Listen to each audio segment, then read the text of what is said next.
L'histoire des sœurs Fox.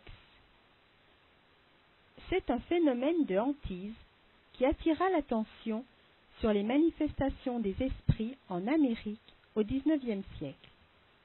Des coups dont personne ne put deviner la cause se firent entendre pour la première fois en 1846 chez un nommé Weckman, habitant la maison d'un petit village appelé Hydesville dans l'État de New York.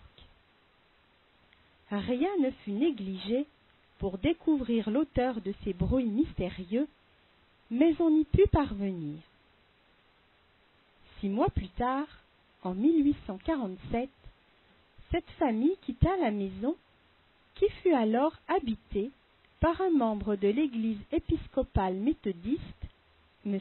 John Fox et sa famille, composée de sa femme et de ses 2 filles, Margaret, alors âgée de 14 ans, et Kate, de 11 ans.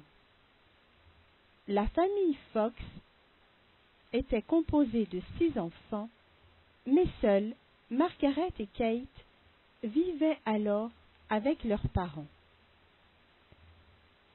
Pendant 3 mois, ils y furent tranquilles. Puis les coups recommencèrent de plus belle.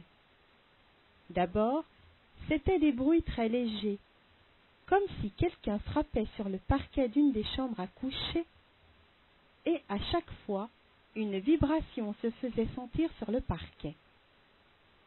On l'apercevait même étant couché. Le sol vibrait si fort que les lits tremblaient et qu'on sentait cette vibration en se tenant debout sur le plancher. Les coups se faisaient entendre sans s'arrêter. Il n'y avait plus moyen de dormir dans la maison.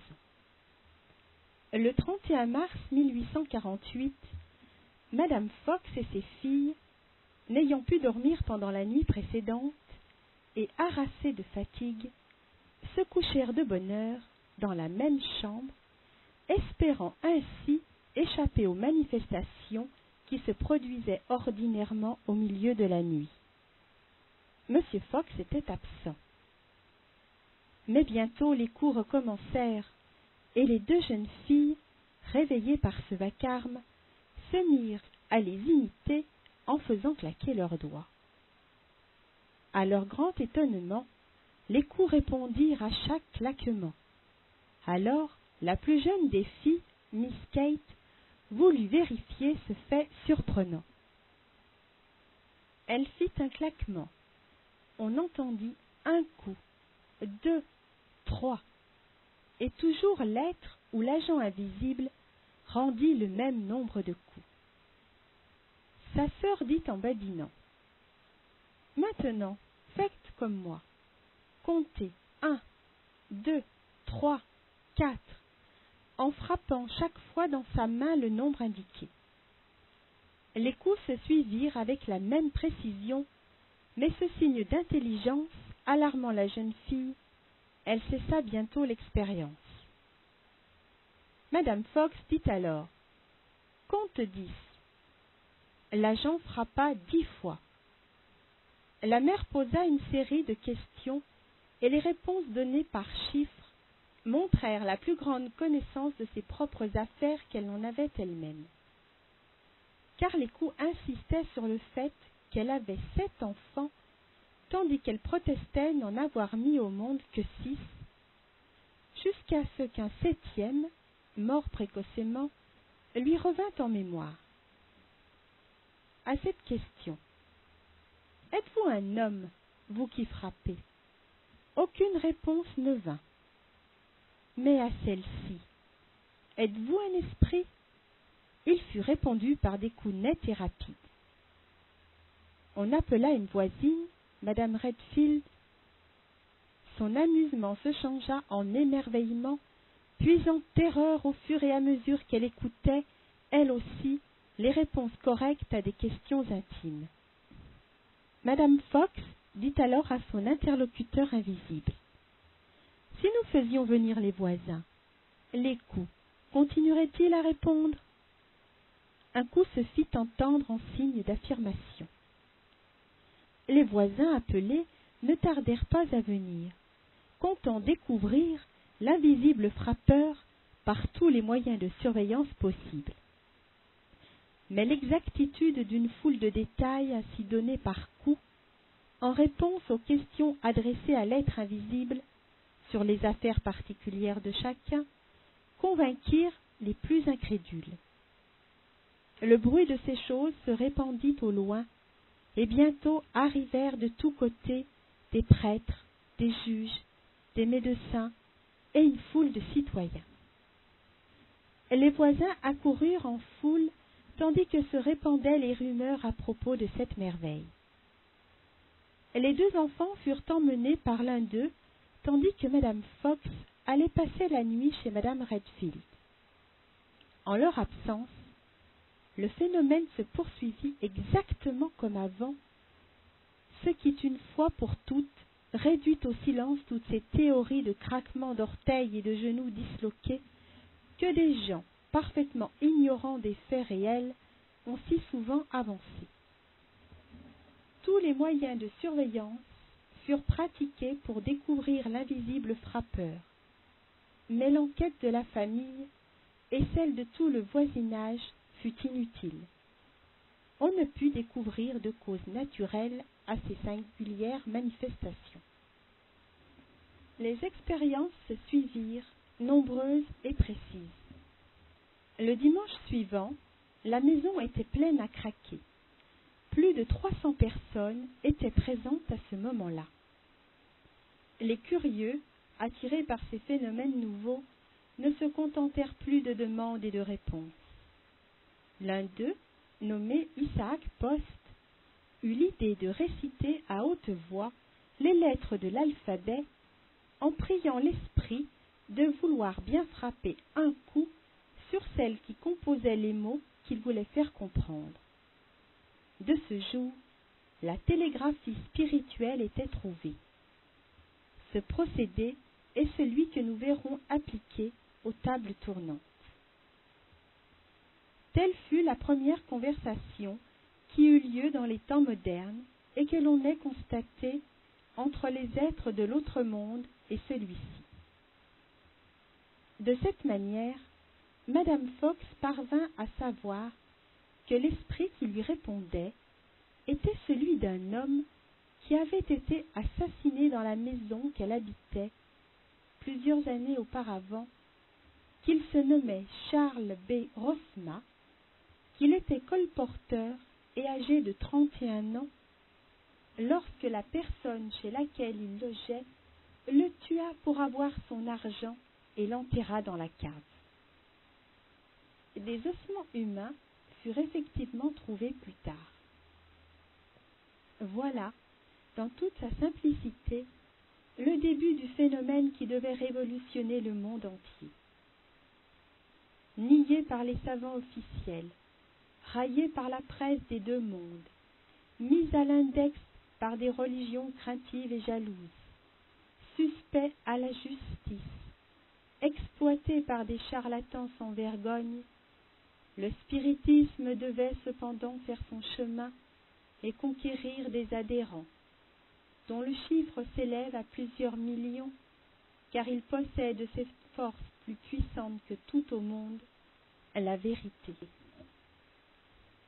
L'esprit engagea les jeunes filles à donner des séances publiques dans lesquelles il convaincrait les incrédules de son existence.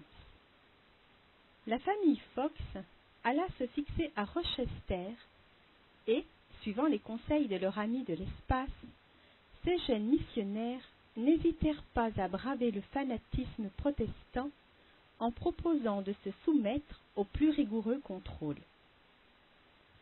Accusés d'imposture et sommés par les ministres de leur confession de renoncer à ces pratiques, M. et Mme Fox, se faisant un devoir suprême de propager la connaissance de ces phénomènes, qu'ils considéraient comme une grande et consolante vérité, utile pour tous, refusèrent de se soumettre et furent chassés de leur église. Les adeptes qui se réunissaient autour d'eux furent frappés de la même réprobation. Les conservateurs fanatiques amenèrent la population contre la famille Fox.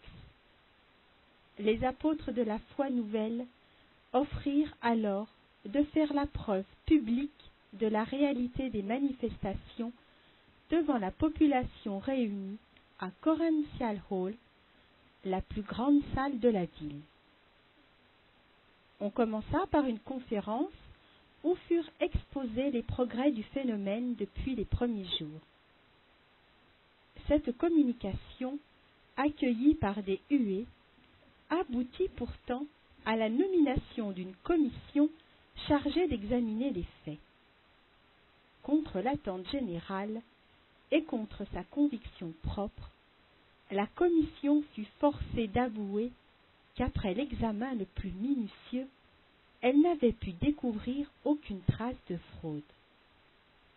Ils ajoutaient que ces coups arrivaient sur les murs et les portes, à quelque distance des fillettes, occasionnant des vibrations sensibles. Ils échouèrent entièrement à découvrir aucun moyen par lequel on aurait pu les obtenir. On nomma une seconde commission qui eut recours à des procédés d'investigation encore plus rigoureux. On fit fouiller et même déshabiller les médiums, par des dames bien entendu. Toujours on entendit des rappings, des meubles en mouvement, des réponses à toutes les questions, même mentales. Pas de ventriloquie, pas de subterfuge, pas de doute possible. Second rapport plus favorable encore que le premier sur la parfaite bonne foi des spirites et la réalité de l'incroyable phénomène. Il est impossible, dit Madame Hardinge, de décrire l'indignation qui se manifesta à cette seconde déception. Le rapport final déclara que les bruits étaient entendus et que leur examen complet avait montré de façon décisive qu'ils n'étaient produits ni par un mécanisme ni par ventriloquisme, bien que, sur la nature de l'agent qui les produisait, ils fussent incapables de se prononcer. Une troisième commission fut immédiatement choisie parmi les plus incrédules et les plus railleurs.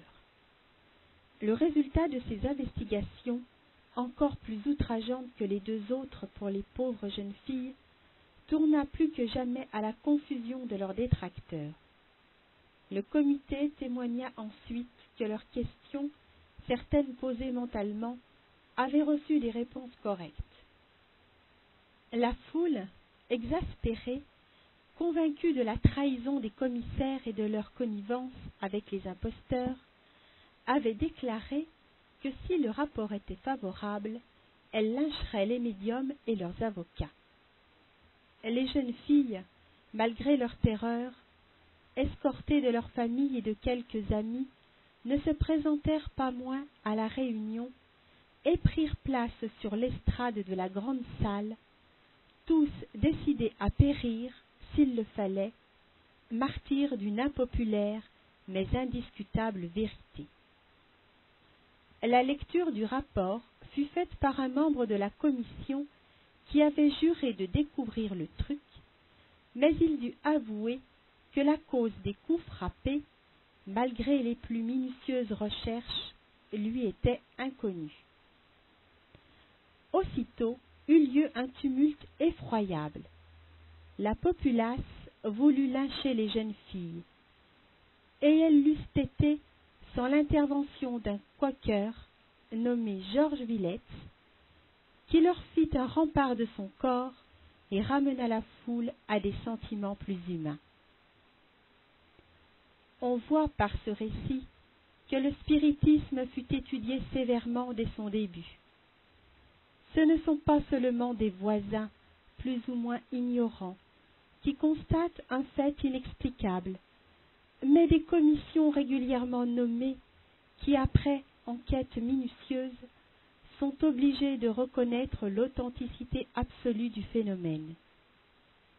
Des tentatives pour démasquer des fraudes dans les phénomènes eurent lieu régulièrement.